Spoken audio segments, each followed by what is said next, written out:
let's keep going with your story. So, Joe, you got into the business, you took advantage of mentorship that was there. Where did it all almost fall apart, and what did you do? I mean, you got 35 years of falling apart. So let's pick one. You can get inundated with issues.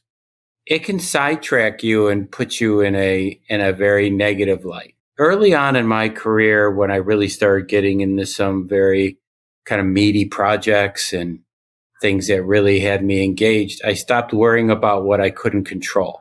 I focused on what I could control. And when you do that, you find out that most of your problem can be resolved.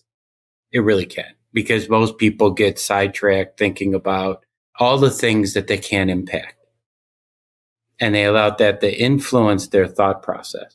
So early on in my career, I really picked up two really good traits. Number one is learn from your mistakes, but don't live in the past. That was one of the big ones for me. And then, of course, just making sure you focus on what are controllable items for you. David, you strike me as the kind of entrepreneur that has the ability to build something large, wreck it all, and then rebuild it all again if you had to.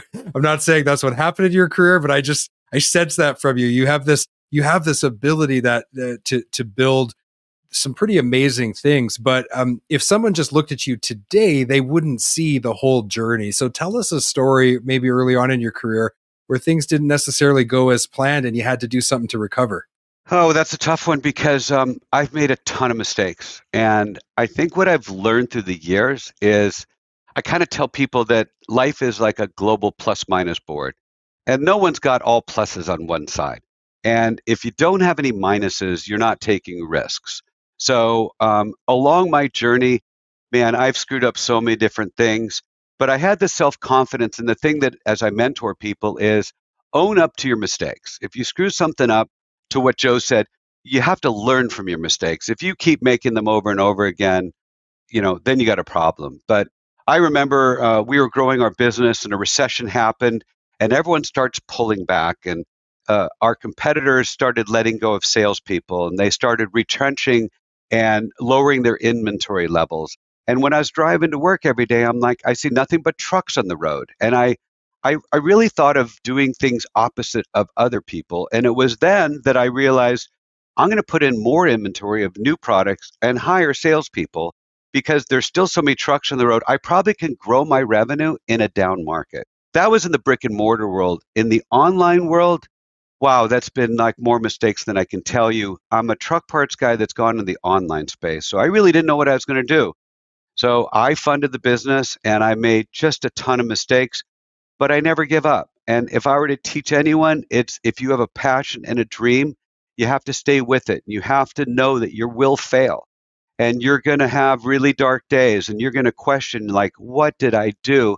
And you just have to know that your intestinal fortitude will come out. And if you work hard and if you're honest and if you treat people right, things work out. So I just encourage anyone in whatever you do is to stick with it. And not every day is perfect, but life is like the weather and you have good days and bad days and you just got to stick with it. Yeah, I would add something to that is that, you got to give people the flexibility to take risk. And your job is to manage risk. I've always said, you learn 10 times more from your mistakes than you do your success. So us old guys, we've had a lot of mistakes in our past. We've learned a lot over the years, but so that now, we have to give people the ability to create and take risk. And you know what? It's funny, Joe, that you say that. I had a mentor, Leo, that I mentioned, but I pivot and I've had a lot of mentors. I consider Joe one of my mentors. Even today, I mean, I'm 64 years old. I lean on guys like Joe. I call them up and say, hey, I'm having a struggle or a challenge.